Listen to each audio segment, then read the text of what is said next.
Everyone, good morning or afternoon, depending where you're at. Will and his co-founder, Will Barnes, will be on. Well, Will Oliver is on, but Barnes should be on in just a minute. But yeah, Will, anything you want to, until Barnesy here joins us, anything you want to kind of kick off with? I think just gratitude really for the lattice work and so the conversations I've been having with other members in the network or in the community. It's a great privilege especially as I mean, I think last we've been probably speaking about it for a couple of years now. But to see a lot of what we've been speaking about come to life in what is a community of practice. There's something about like all these wonderful ideas, and I think our mutual friend Tom Morgan talks a lot about landing the plane. And it's like, let's land some planes, right? It's difficult, and it's but I saw on the an initiative that you've drawn attention to get people to record. I think it was experiences of these principles, mental models in their own lives and their own disciplines, and I find that is an absolutely wonderful idea. Yeah, and Volker here helped kick us off with it. But yeah, getting back to that in practice idea, Will, if these ideas are just kind of fun to think about, I think it's, this initiative is a failure in a lot of ways. There should be some concrete outlet, right, where it improves, not only your thinking, but your life or relationship in some way. And, obviously you guys are going at that directly more in the investing space, but making sure that it's not just theory, that the practice of it is central. Yes, and there was I want to pull up a quote. I should have it within reach pretty quickly. This was a quote. I spend some time every week with a guy called Ed Halliwell, who is I guess you could call him a mindfulness coach. And in our conversation this morning, I wrote this down. He said, good theory is the language that comes out of experience. That's beautiful. That grounding in experience. Yeah. I guess, yeah, and in terms of in practice, now if you just bear with me, I'm going to see if I can give Will a call. Yeah. I'll just mute myself for a second. Yeah, sounds good. Ferdy, I'm going to pick on you for just a second since it's been a little bit. How are you, my friend? Hey, it's good to see you. Good to see all Likewise. of you. Yeah, no, I'm good. The most exciting piece is we're expecting a baby. Amazing. Yeah. All right. When's the due date? In 3 weeks. Oh, wow. Yeah. Okay. That is very soon. Yeah. Yeah. Do you know if boy or girl? Yeah, it's a boy. Incredible. Congratulations, Ferdy. That's super exciting. Thank you. And congratulations to you again. Thank you. To the second girl, right? Second girl. I am severely overpowered now. It was unfair before, but now it's just a total beatdown. So yeah. And Ferdy, remind me, you moved recently, is that right? Are you in London now? Do I have that right? Yeah, I moved to London now like four months ago or something, and but we're getting the baby in Munich, so we're in Munich right now. Okay. Why have the baby in Germany instead? Yeah, because both our parents are in Munich, and we thought it would be with the first one kind of make the adventure a little more handleable. Yeah. No, that's the right play. Definitely the right play. But then back in London, and I wanted to catch up with you separately, but I've been a little mute because of the starting the business on the side, and it's kind of come to life now. Like it's Amazing. starting to breathe, and I want to tell everyone about it. Yeah. Maybe I'm going to do a session and tell you and kind of pick your brains on. I'd love that. Let's do it. Yeah. Yeah, No, let's make that happen. Let's make it happen. Okay. Amazing. Barnesy, good to see you, man. Thanks for. Sorry, man. I don't know what happened. I was having a nightmare with Zoom. Not at all. Not at all. So Will, yeah, thank you for rejoining us again. I think it's been maybe about a year since we did something similar, and I catch up pretty often with Will Oliver specifically. But I thought this space would be fun to share how In Practice is evolving, and I think you guys have gotten a lot of clarity and sort of simplicity around what In Practice is. So with that, I'll just kind of kick it off to you guys and let you dive in. Absolutely. And I wonder, Lars, how helpful it would be for us to go through, or how much context would be helpful on what we do. Yeah, do it. I think that's a little bit of background is definitely helpful to set the stage. So yeah. Please do. Brilliant. So Will and I have been studying business for our entire professional careers, which is actually not that long. It's about a decade, and for much of that time, a good chunk of that time, have been practicing the study of business through primary research professionally, and that puts us, I think, probably a couple thousand, 2,500 interviews deep into the practice of primary research and executive interviews as part of a more holistic research process that has its outcome some involvement in investing in a business or a specific security. Today, In Practice is focused on quality public businesses. And we work with a small group, a partner network of 25 odd funds who we serve in the part of their primary research that they wish to do in public. And we conduct primary research ourselves. So now Will is really leading that side of the business. I spend most of my time with our partners, and all that is packaged from a commercial perspective in a subscription service that's available on a monthly or annual fee, where anyone on the internet can subscribe. It's effectively direct-to-consumer distribution, where you can subscribe to a stream of primary research content, weekly analysis that Will writes today, summarizing what he is learning in conducting this work.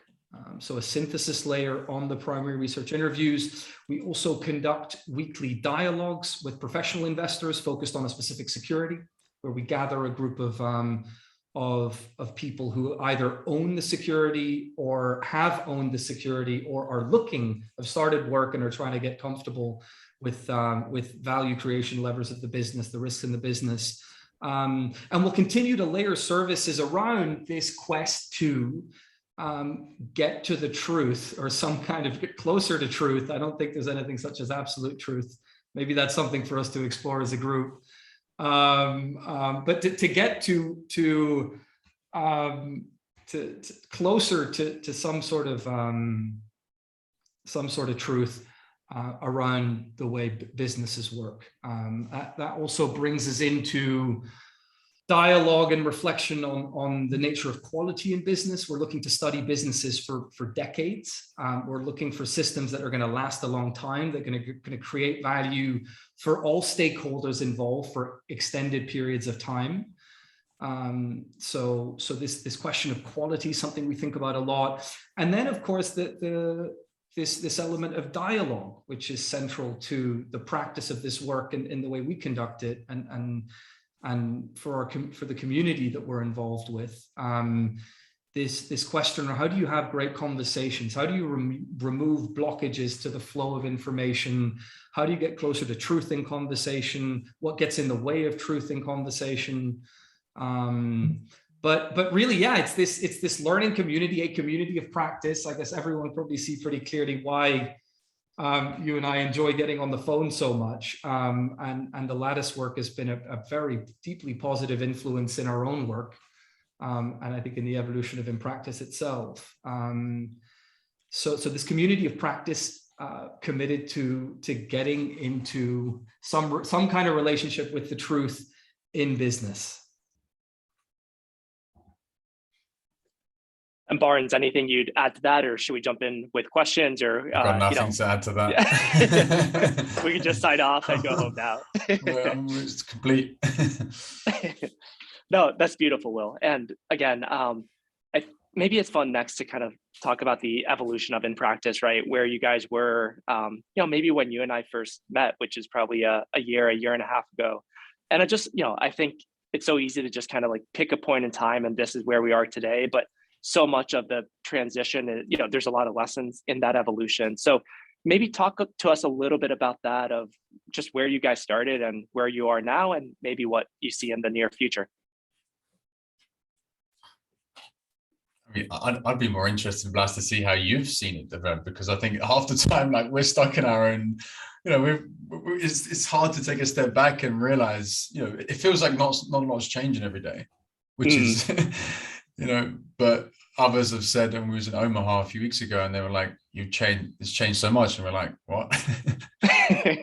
Yeah, no, I think that's incredibly fair. And when you're in the day-to-day, one, you only focus on the problems, which is the reality of building anything, but you also with that sort of lose the positive things you guys are doing. But anyway, I like, just from an outside perspective, Will, just the clarity in what you guys do, both for the types of users, for the types of companies, and just describing the value proposition. And really, this was 2 weeks ago more than anything, where Will and I jumped on the phone, and just hearing him talk through it.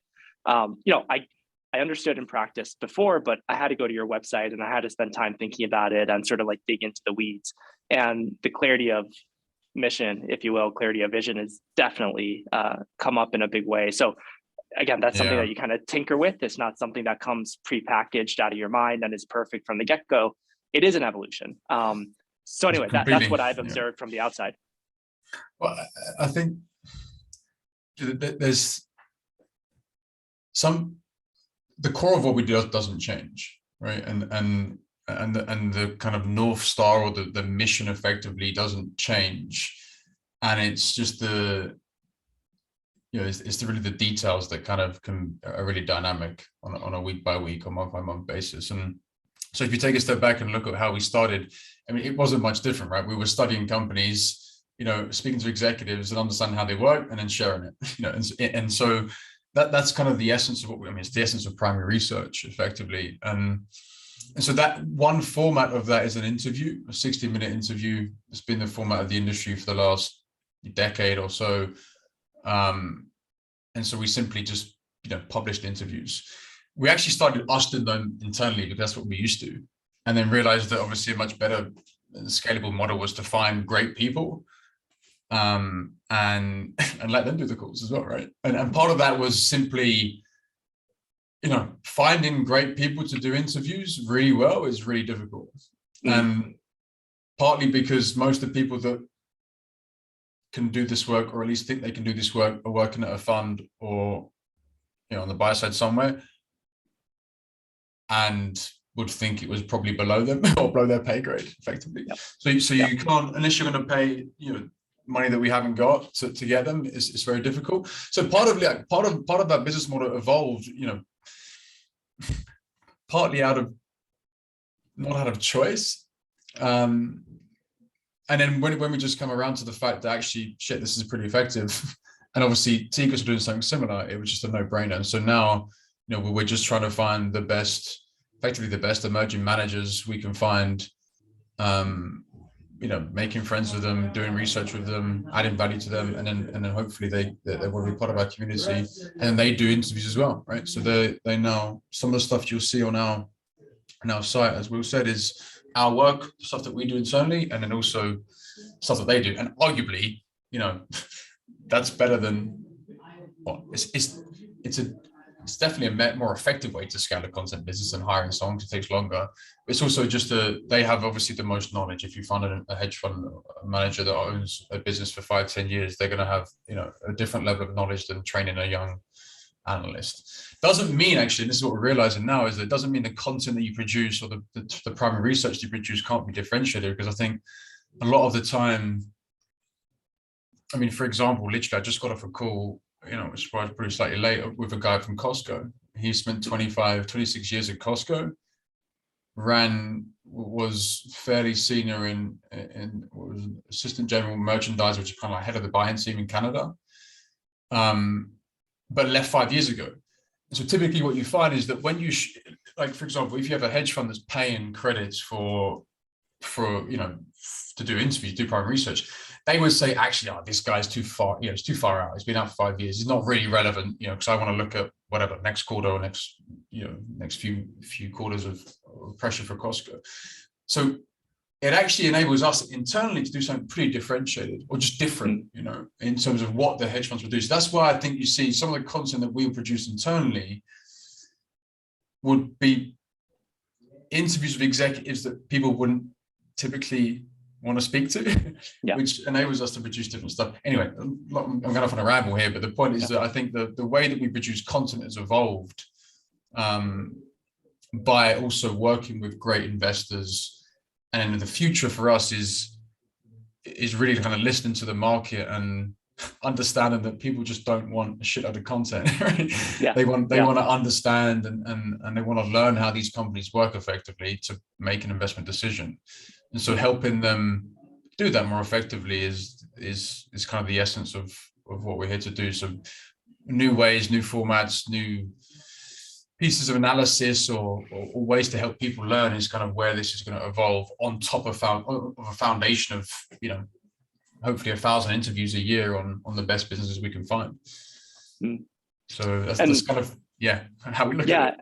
Yeah, no, it's really interesting. And I think what's really challenging, I'm sure, but interesting at least, is I think of you guys kind of having a number of different customers, right? Like, you obviously have your subscribers, you have your partners, but then you also have the operators and the experts you talk to. How do you balance that, right? How do you think of all these different constituents and just kind of make sure everyone's happy? I think the reality of it is that you have to be focused, right? You have to just have a focus on your target customer in the early days. Otherwise, you end up serving no one.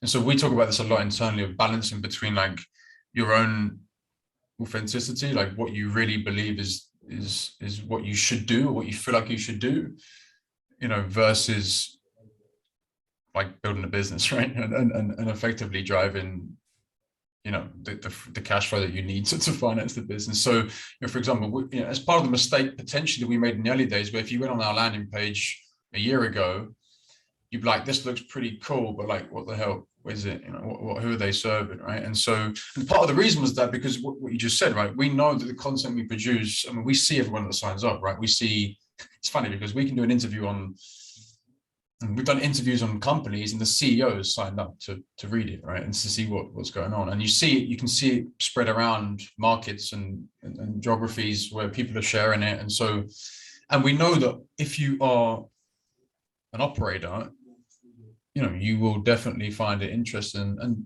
GLG and all the other companies in the industry serve corporate strategy teams and stuff like that. But,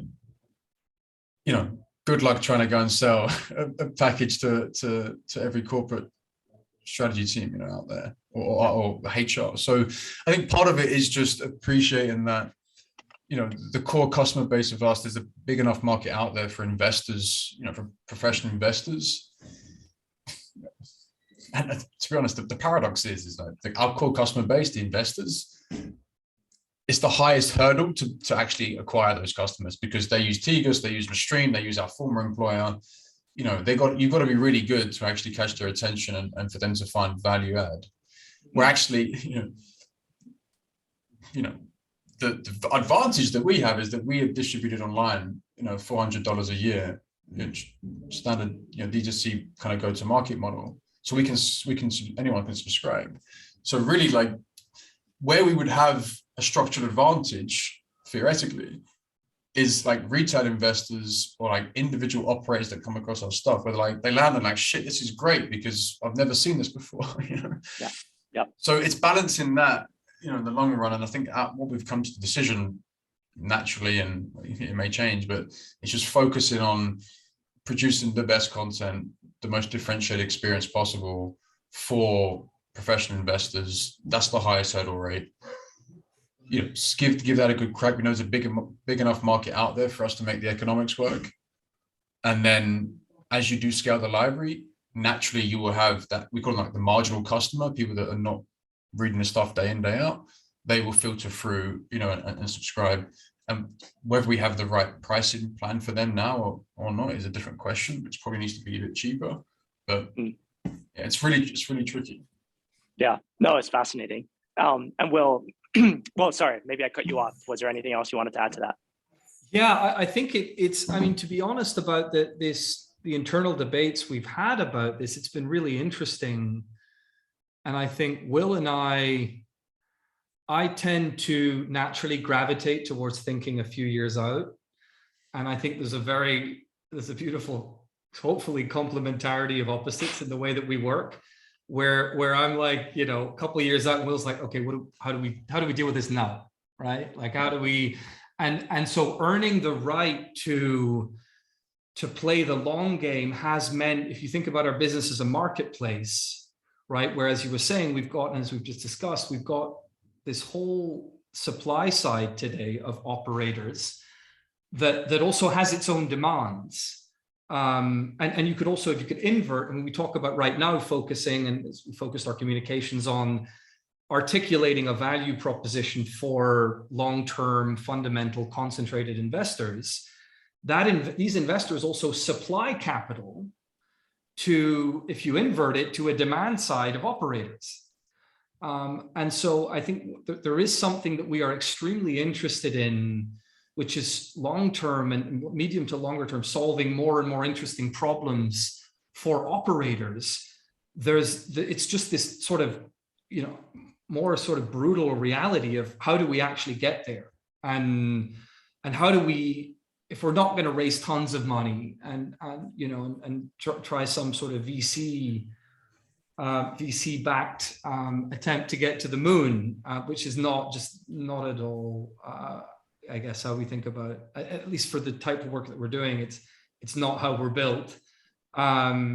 It's how do we actually get there? How do we get the cash flow in order to build liquidity, in order to actually, build some sort of entity that is economically coherent? And then it gets super interesting. And clearly what we've learned around serving our demand side with layers of analysis, dialogues, introducing people who are swimming in the same direction, there's a whole load of interesting stuff to work on with operators, and a whole series of interesting ways to serve operators who are looking for quality investors and quality capital, who are looking for cutting edge know-how, and who are looking for great people to build with. And that is super exciting. I think we need to earn the right to play that game. Yeah, it's interesting. So you mentioned operators a few times there, right? But your customers are generally investors, if I heard you correctly. So it's like, it's helping operators become better operators, but the core customer is really an investor. Do I kind of have that right? Or talk me through that a little more. Well, absolutely. And the way we've identified today, and the way we organize our communications and really our day-to-day activity is focused, with the scarce resources that we have, is focused on solving extremely tangible problems for long-term fundamental investors who typically run relatively concentrated portfolios. So who really value deep research, who are looking for long shelf life information. And that's where the whole sort of ecosystem that we built and the systems that we built are designed to serve. And that's really how it's how Will invests himself. So we have an internal customer in-house as a long-term concentrated investor in quality businesses. And so we've got an internal model, then a community of people around that. As I mentioned, these 25 odd funds, we're growing that, so that group should get a little larger this year and maybe double over the coming year. And then there's the whole operator side of things, which right now you could see in terms of demand and supply, that would be the supply side in this configuration of a marketplace. But actually the supply side has its own needs that we're also really interested in solving over time. Really interested in helping to solve. And if I break that down, if you're building something, you want great shareholders and quality money to back your long-term vision, to help you become, the fullest expression of what you can be in the marketplace. You want to build with great people. So you want to meet other people that are swimming in the same direction, and you want know-how, and all of these things we see ourselves as absolutely being in a position to provide. And there's also a beauty to that longer term, as great investors are looking to partner with great operators. So as we build, I think, a service layer around solving problems for operators, that will increase the liquidity on the platform to connect them with the investors that are looking to understand the craft from, there's that sort of line from Taleb, the problem with knowledge is that there's more books about birds written by ornithologists than there are books about birds written by birds. Yep. And so, I think part of the long game for us is definitely build great solutions for birds to do what they do, and the ornithologists will follow. And one thing I'm curious to dive into with you guys. So two things you've mentioned a few times already, but it's clear on your marketing page and everything, is sort of getting closer to truth and focused on quality companies. Both of those are, long-standing philosophical ideas and words and questions. How do you think about each of those, and why is it such a big part of your process and your value proposition? It's a good question. And I think the answer is that you're always learning and read and updating and defining and redefining how you think about quality, right? And how not even you can read those books, whether it's per se and stuff like that on quality, but people know quality when they see it. But the point is like having the pattern recognition to notice when it's quality, and more importantly, from an investments perspective, know when it's quality when everyone else doesn't think it is, right? Which is what actually drives a return. So I think we're always updating that. We part of our business is based on what we would classify as high quality companies, and to be honest, it's nothing unique, right? We don't figure out what is beyond a great management team, structural advantages, all these kind of things that everyone, Heller's done and all these other people before us have kind of explored and identified. So there's nothing unique in terms of that. I think it's what we think is interesting is how you go about finding those companies and really building conviction, and so what we think about a lot is, how do you create content or build a process to learn about a certain company, to identify and build conviction around the quality of that entity, right? And then also, more importantly, have a system in place that you can update and stress test your views and find disconfirming evidence that if that could change in the future. So it's more about the process that we go through from a research perspective, and then also, I guess, curating that for people to digest, and so what we look at is, from us internally, quality companies, 5 or 6 models that we have that we're going to publish soon, and they're going to see. And beyond that, it's also that we listen to our customers, right? Because a lot of our partners, they do content, and we kind of use their coverage list as what they will submit a project to us. We go and source executives, and then that's what you see published. So a lot of the stuff you'll see on there is both a mix between our ideas and their ideas, and also, more importantly, like quality companies that everyone kind of knows is quality, right? Whether it's Microsoft or whatever, Costco. But then what we find more interesting is like those, call it emerging quality companies, right? So those that are potentially the highest quality. And some battle, like, I mean, we've done loads of work on Carvana, for example, right? Like people think that's a complete piece of shit, and people think that's like a great business. So, you know, finding a research process that can help share different points of view and get insight into that is kind of what we think about a lot.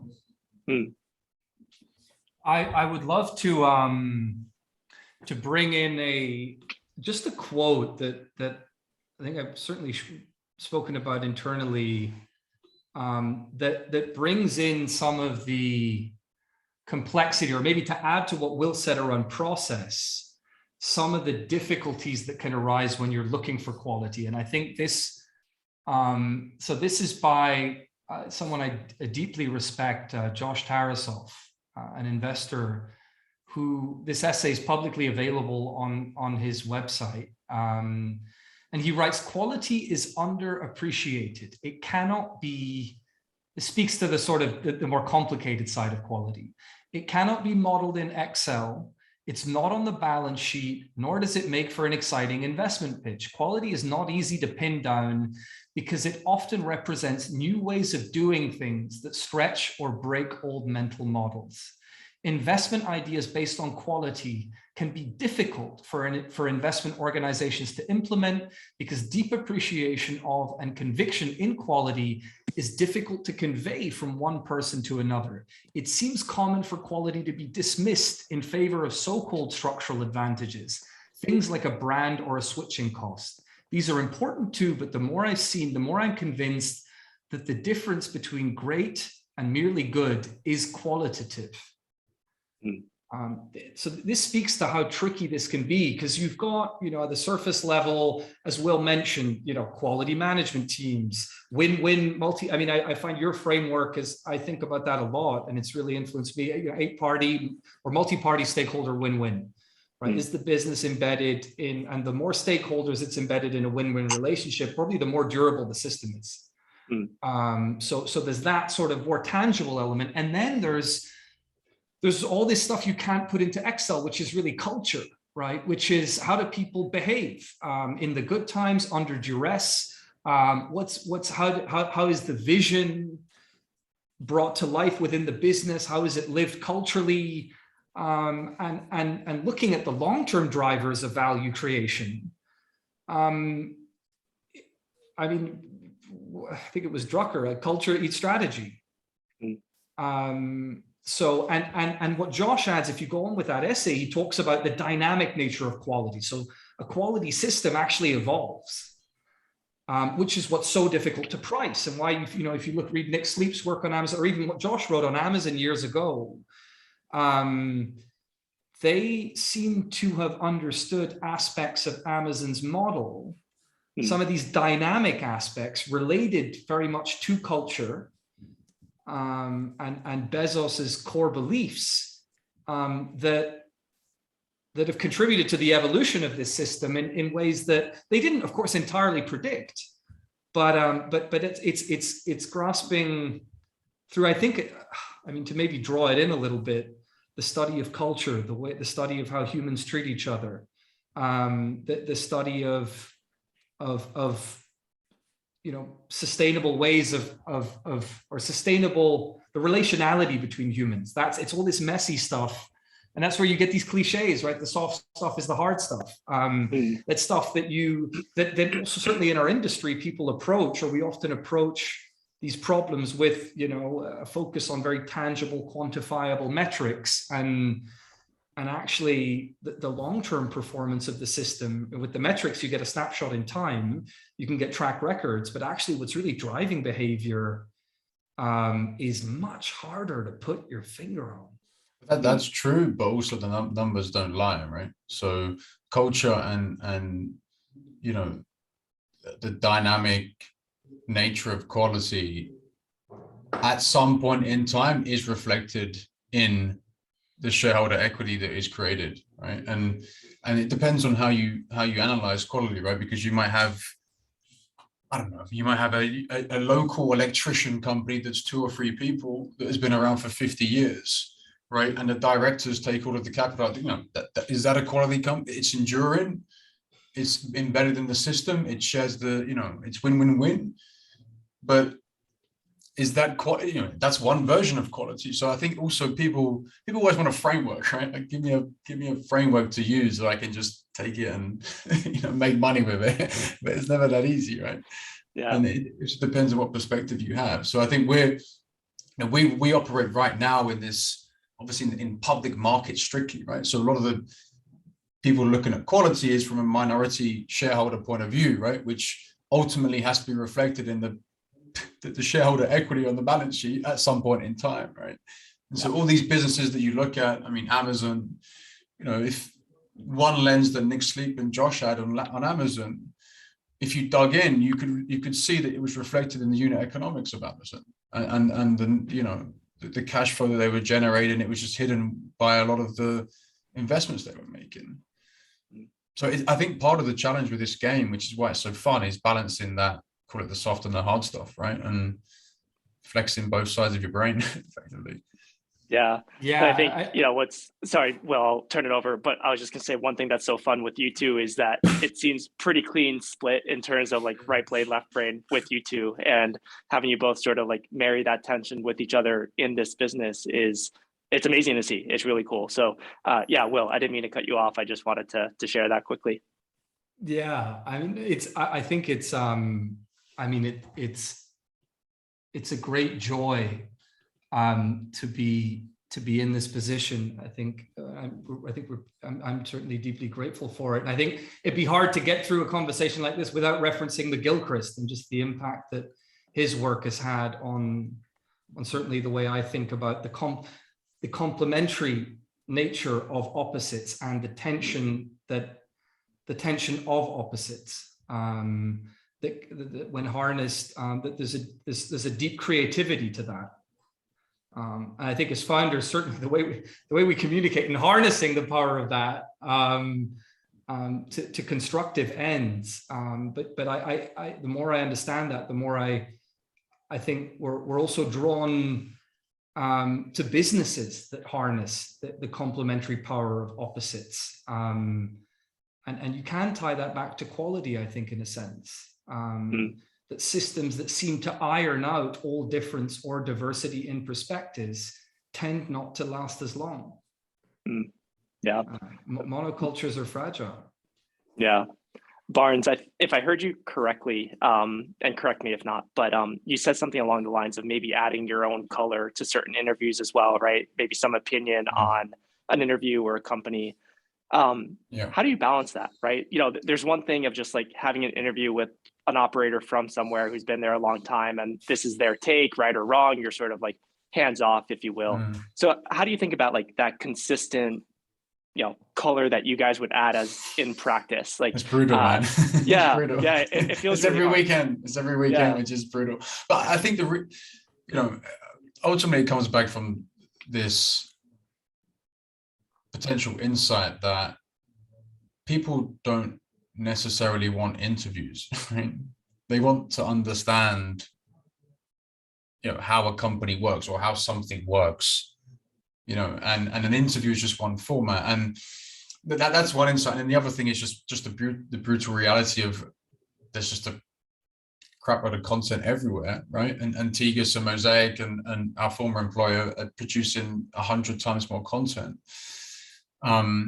So if you believe that people really want to learn about how a company works and get to the point of making a judgment or having conviction or making an investment, operating in that space of, call it further down the investment decision-making process, i.e. the higher value part of that, is not only not what the others are going to do because it takes a lot of time and effort. Yeah. And it's a unique, it basically makes us more differentiated. So I think part of it is also just my own curiosity, right? We started writing the weekly and it ended up becoming a 1,500 word essay on the companies. And then people just gave us feedback that it was interesting. And so, if we believe that insight of people want to really learn and understand how these things works, then making this a bit more of a product or making it more, guess, stable rather than me smashing one out on the weekend is where Yeah. this is going to go. And that means that, Yeah. it can come in different forms, right? So right now it's simply just, we write every weekend based on what work we've done in the previous week or past couple of weeks. But if we bring, more people on that are going to do this type of work, we can do, there's a bunch of stuff you can do, right? Like company profiles or value chain stuff, or whatever it may be, that's just more differentiated rather than just producing interview content. But again, that's much more labor intensive, requires a judgment. It's quite nice just to show them the executive interview and like, make what you want of it. Yeah, no, but I think there's a lot to be said around the accountability of that, right? It isn't just hands off and this is what this person said, but this is our interpretation of it. And you open up, criticism because of that, right? But again, if you think of that It's value part of the chain, fun though, right? Yeah, exactly. No, but again, there's unlimited content everywhere, right? Exactly. The hard thing is not to find some interview on these companies that you're covering, right? For the most part, they're relatively well known and they're public at the very least. So there's something you can turn to. So it is really that more insight framework related side and connecting with others who are thoughtful about it. It's an interesting, people are not coming for an interview, right? I think that insight is exactly. Yeah. Well, but like you said, it's difficult because, I don't know, if you look at someone like not Paki, not boring, right? He's got 100,000 odd, subscribers. Yeah. But he's carved out a pretty interesting niche, right? Where he basically has this information asymmetry where he's getting access. The startups sponsor his post. He gets information advantage because he gets access to them. So there's arguably a lower hurdle to add value because everyone's just curious about the companies, and also does crypto stuff, which is obviously very popular. We're doing stuff on Costco. It's been around, we're probably the guys who know the least amount on Costco, right? So what the hell am I going to add on Costco? So I think the bar is so much higher, which makes you just naturally, become more anxious, but also be better, right? But then thinking about ways to just, do differentiated stuff around that and that other people won't be doing is kind of hopefully where we're headed.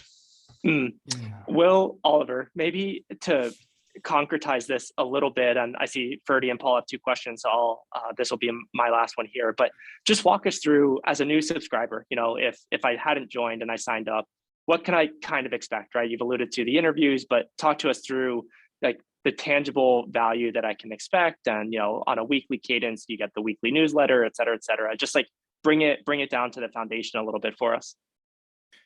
So there's a couple of content formats. There's the primary research interviews, of which we publish 4 or 5 a week.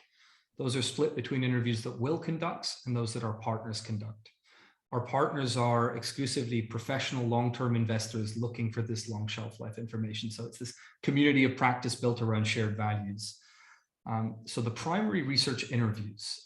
You then have our weekly analysis pieces, which Will write synthesizing what he's learned in that week. And I think if there's one thing I've learned from Will over the years, which the many things I'm pretty grateful for, it's Will's ability to not know and not have answers. And I think we speak a lot about exploiting unrecognized simplicities. And I don't think, In Practice doesn't do anything unique in any single way, but it's just, in this weekly analysis piece, it's seen, I think, as reasonably different for reasons that are incredibly simple. It's that we're not pushing a story. We're not pushing a narrative. This is, here's a few people we spoke to. And on balance, it's a business that Will has been studying for some time, sometimes up to a few years. So there's a bit of pattern recognition backing it up, a few interviews, an investor dialogue. So we host these weekly dialogues. That's another content format that you can expect on a weekly basis. But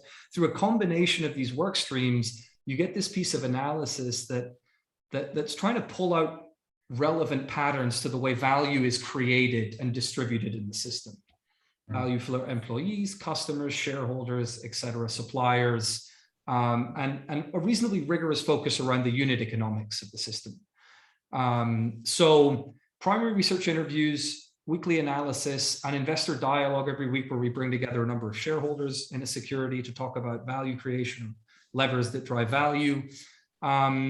There is a forum for annual subscribers for typically people that are pretty knowledgeable about a business to surface. It's really, we're building a space to help people surface disconfirming information. Then later down the line, I think later this year, there'll be a few new content formats, but really today it's the hardcore primary research interviews, the analysis and dialogue. So you can actually, I think this is also something that's, again, quite simple, but not that many people are doing this, is actually, it's in these dialogues, we anonymize participation post-dialogue. So there's a transcript that's published. Everyone in the room knows who everyone is. Post-interview, that's anonymized and published on the platform. So you can actually sit in the room with a number of professional investors in a very high trust environment who are discussing on the basis of their own pretty deep research, sometimes years of experience looking at a business. You can sit in on the room and on the conversation these people are having, discussing how they see a business. So that investor perspective, along with the operator perspective. And we'll see, and God knows how it'll evolve. But it's all with a view of helping people understand how these systems work. If you want to understand how quality businesses work, then it's our job to help you along that path. Well put. Ferdy, I think you put your hand down. So Paul, why don't you jump in here? Sure. Ferdy, are you, I'm happy to let you go first if you still have your question. I feel like you've had your hand up for pretty much the whole call. You're on mute. I think you're on mute. Sorry. I took it down because I wanted to. I didn't want to create any pressure. I really like the description of the talk, and there was the question, what makes a quality dialogue? Which sounds like a simple question, but I think it's kind of the secret sauce to the business, right? And I wonder, like, as for this group, like maybe you could share a little bit of what these quality kind of attributes are, and what, when you think about this input output framework, like what is it that you put in to get to the right output, and then maybe what we can kind of take away in our day-to-day conversations, in our day-to-day dialogues. Thank you. I would start with something that's maybe even easier, which is what do we need to remove to get into quality, or what are the obstacles that get in the way? And I think one really important one is noticing how open we are as we go into dialogue. So actually, it's our own psychology. It's what do you want to be true, and am I aware of that? You've probably heard it.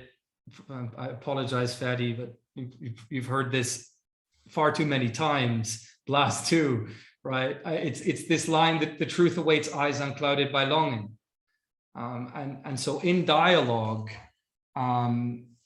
first of all, checking that desire to be right and have being right associated with an ego dynamic that really stands as a very powerful and often insurmountable obstacle to the free flow of information.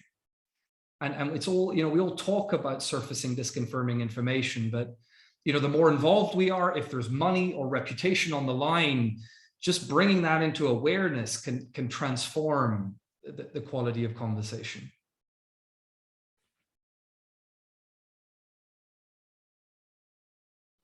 Thanks, Will. Paul. So Freddie, that's why I asked you to go first, because that was one of my questions. That's very efficient. The other question, guys, I guess in my mind, what you guys are amazing at doing is like translating languages between different perspectives that exist in the capital markets. from someone who's worked in private companies for a while, that's the biggest frustration when you come to public markets. But you guys do the invert in the public markets, which is awesome. I guess the question is like, what have you been surprised about, the blind spots, having the clients that you have and having the investor community that you have? What have you been surprised about when you have done these interviews? And or do you have any tangible examples of where the market, your client base, thought one thing and it actually the reality in the business was the complete opposite? Don't want to take up loads of time. So just a quick example if you do have one. I'm trying to think. Well, I think more conceptually though, I think one thing we've realized is just that doing this work, i.e. interviewing or speaking to people of authority, right? Someone with more knowledge than you. A lot of people treat it as just a conversation, just a chat, you know. I booked this call in. I gotta, you know, I just jump on the phone. I send a couple of questions offhand, 5 minutes, and that's pretty risky because, you know, you end up, there's so many different biases you're under when you're having these conversations, and you can really, it can be more destructive than actually helpful in getting to this, you know, as close to truth or an understanding as possible.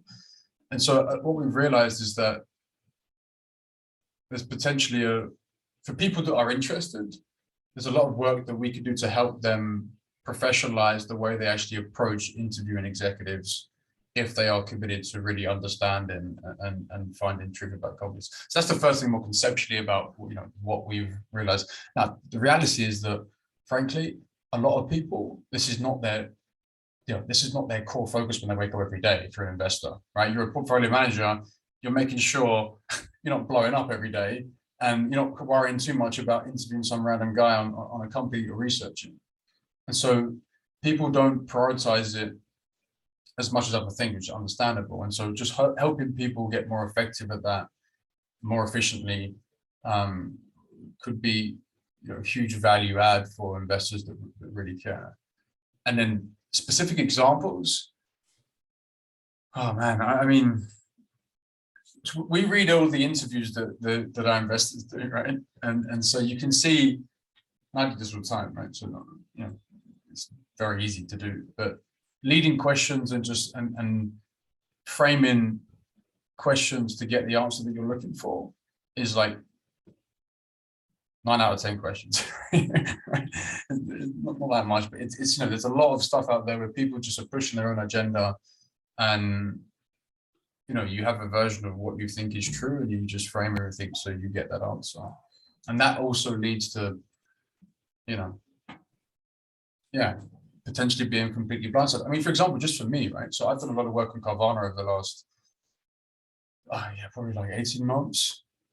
And, you know, and obviously I don't know if everyone can follow the story, but basically the stock has gone, you know, it's 80% down, right? I did probably more, I checked today, but it's like, you know, it's declining 10-15% a day, right? So, I like the business, right? I mean, we've been following like these vertically integrated e-commerce models for years, obviously from Amazon and, you know, and plenty of Naked Wines is one that we follow, obviously Carvana, Wayfair, all these businesses that we think are potentially really structured advantage in the long run. And, you know, you can, just for me personally, I speak for myself here, right? I have this view of the world, right, of a certain business, i.e. integrating the physical aspect, i.e. a physical network or distribution centers, with, you know, a scaled digital interface / kind of retail unit. That's structurally advantaged, right? That's my view of the world. And so when I come across something like that, I'm like pushing it into that hole, you know. So I think that made me potentially, you know, I was put off by the leverage of the Carvana anyways. I didn't really get involved, but you know, it's very easy to get drifted into that kind of worldview that makes you miss. If you go back and read some of my Carvana interviews, you'd probably see me leading a guy down that road to a certain extent. All right. And so I think it's just being conscious of that and being conscious of your own worldview when you go into these calls is so important. Otherwise you end up just, being the man with a hammer and everything to nail. So it's also interesting how like it feels like when you learn more about something, the more you need to be conscious of it, because it's the more you're likely to confirm it. Well, and then you almost like take the other angle, right? So I go on it now and I'm like arguing why this is not the case. What they are vertically integratable. Like, why should you not be? Or why is this actually a disadvantage? And then, you can play with that. If you're half conscious of it, you can kind of play with these things that help you even get more. That's actually how I get more conviction, right? Is when the other person can't argue why, can't argue that view. So, Kartik, I think you had your hand up before. Is there anything you'd want to jump in with here? Just a question, Blas. If you have time though, because we're on top of the hour. Okay. Will, if you guys are good and people are willing to stay on, we'd love that, but understand if anyone has to jump. Yeah, fantastic. Cool. I guess staying on, the topic of on dialogue, a question I had is, say you have a half hour or 45-minute slot to talk to somebody, like 3 or 4 minutes into the call, you know that it's almost impossible to get this person to talk, right? Or, to draw out a conversation. What are your tactics to kind of, tease a conversation out and, get this person to engage? Just curious. Well, so I've sent in the chat, I've sent a rough article that covers the spectrum of topics on dialogue and how we think about that. I think there's different kinds of interviews, and the type of interviews the type of situations we find ourselves in, we do a lot of work to ensure that the type of situation. So it's the first part of the answer I give might be a little unsatisfying. We can hopefully get to something more satisfying, but for the unsatisfying part, we do a lot of work to ensure that situation that you've described doesn't even arise. So part of it is working out what is a win-win with the person that you're in dialogue with, and how can you create a foundation based in trust and mutual respect so that information begins to flow freely. Otherwise, you then get into a format which is, FBI interrogation handbook will be much more useful than what we can offer, right? It's conversations under duress, it's tactics, it's versus the type of conversation that we've spent years cultivating, which follows the principles of dialogue. And the principles of dialogue really can only be put into play in practice when you have a container that is fueled by trust, that is fueled by a win-win dynamic. That whole that PDF that I shared, or the Google Doc that I shared, takes you into detail on that. And then, Will, I don't know if you have anything to add around tactics. This is the question we get the most.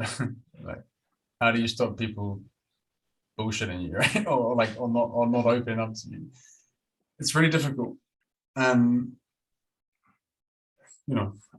haven't worked it out, but I think, part of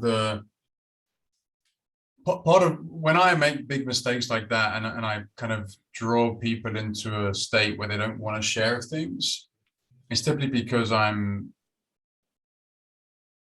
being too aggressive and pushing my own agenda, or like having some kind of strict, this is what I want to get out of it, and like, let's just go there now, versus actually connecting and making space for them to ease themselves into the conversation. And we see a lot with investors now, partly because just the industry structure where investors are paying for an executive's time, and therefore, when the clock starts, they're like straight in, and the executive is a bit like taken back. So I think part of it is just being a bit patient and taking time and connecting with them, and which is kind of common knowledge. If you go and read some of that. Just look at how you interact with your friends and stuff, right? Like, you know, anyone, you don't really go in with a list of questions, you know, straight away.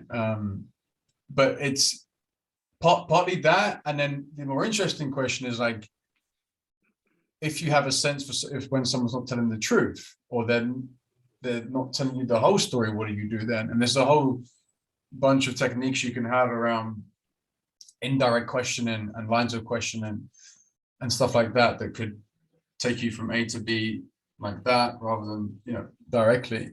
That's pretty effective.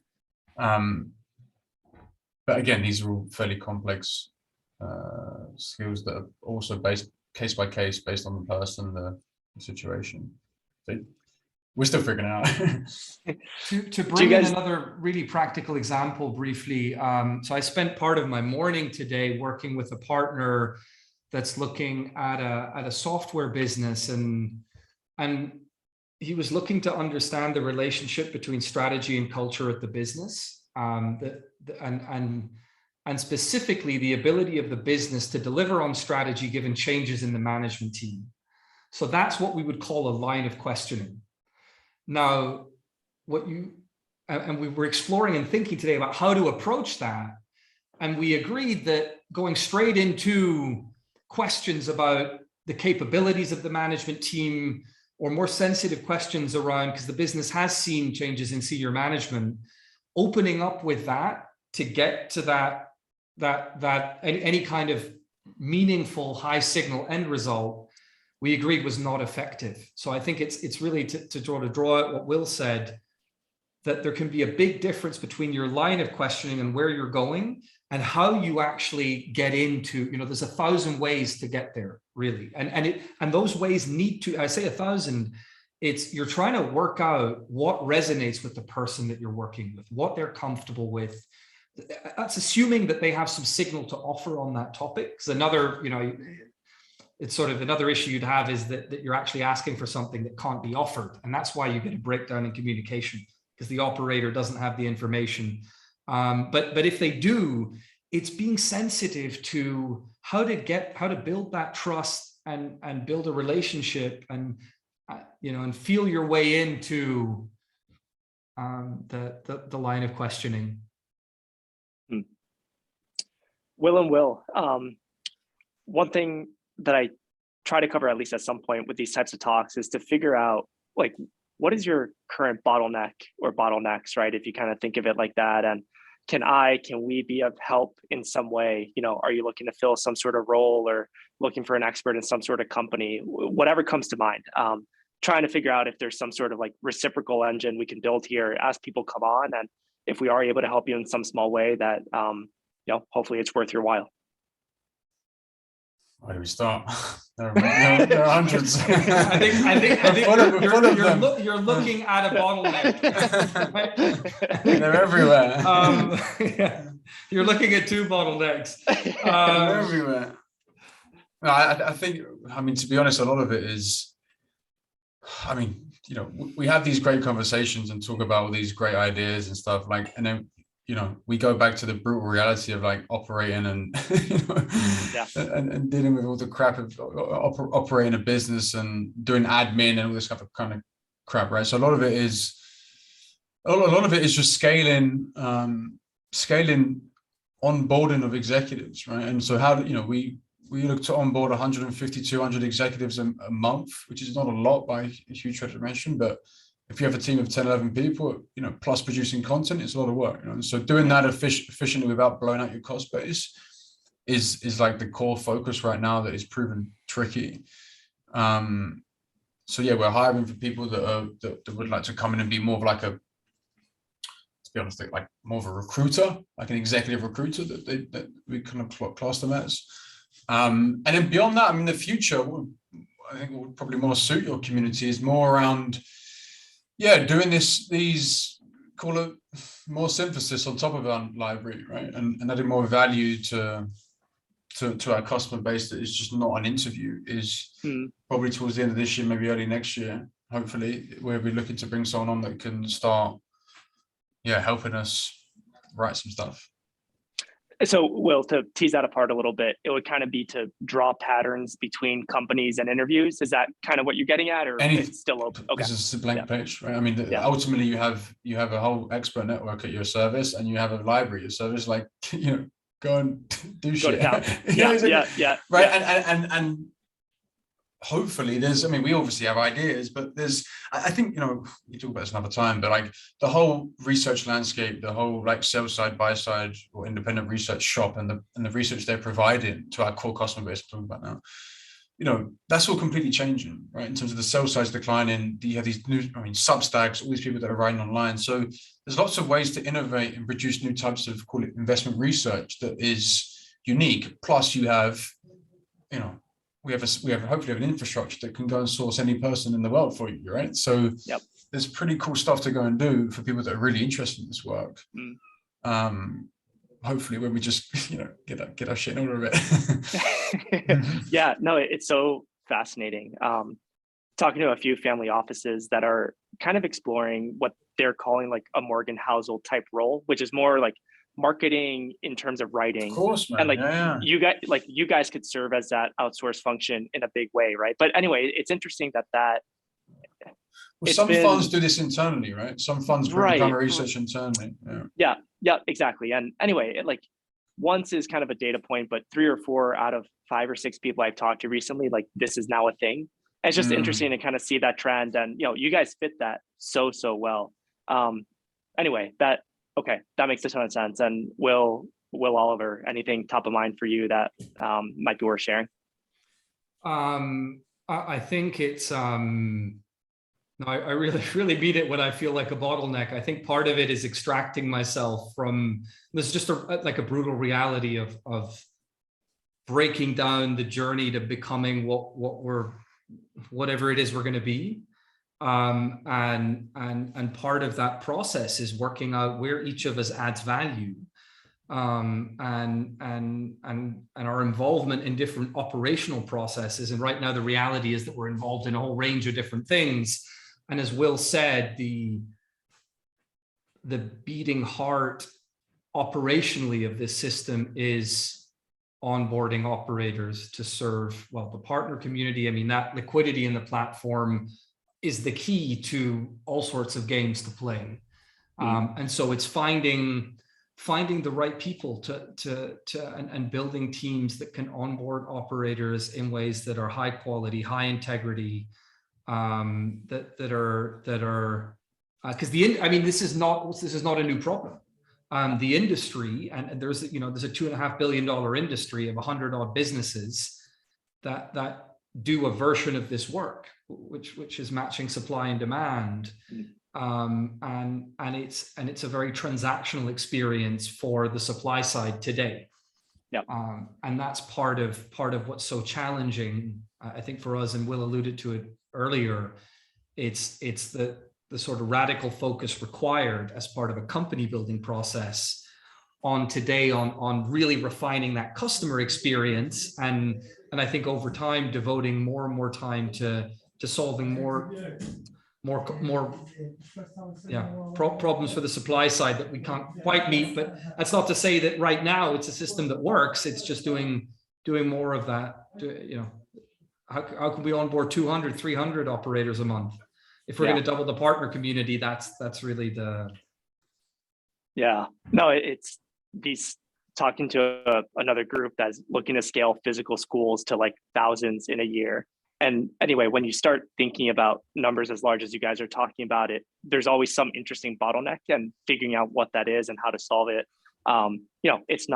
It is not your business, but it kind of is, right? To figure out how to onboard experts. Like, you're doing the interviews, you're producing the content, which is your business, but without figuring out that problem, you're sort of stuck. Yeah, for sure. And doing it when you're selling a subscriptions of $400 and not 10K, right? That's the hard point. Because anyone can go and onboard it. You just go and hire a bunch of people, right? Pick them up on LinkedIn. But then it blows out your cost base. Which, by the way, we have direct experience of, and we have in building the last business we built. I think it's this tension between it's reconciling the infrastructure with the price point, and the bet that we're making is if we can reconcile that, then there's something reasonably sustainable for our purposes of building something useful. Well, guys, this was really fun. Thank you for making the time. And again, just kudos on simplifying things in a huge way. Again, as an insider, I can imagine it feels like micro steps, probably backwards half the time and forward some of the time. But from the outside looking in, it's clear that you guys are making progress. So thanks again for just sharing everything today. And Prashant, thanks for sticking with us. I'm sure it's some ludicrous hour where you are and being willing to stay late with us. So yeah, anyway, thank you all. This is really fun. Thanks very much, guys. Great fun. See ya. Bye. Bye. Bye, guys.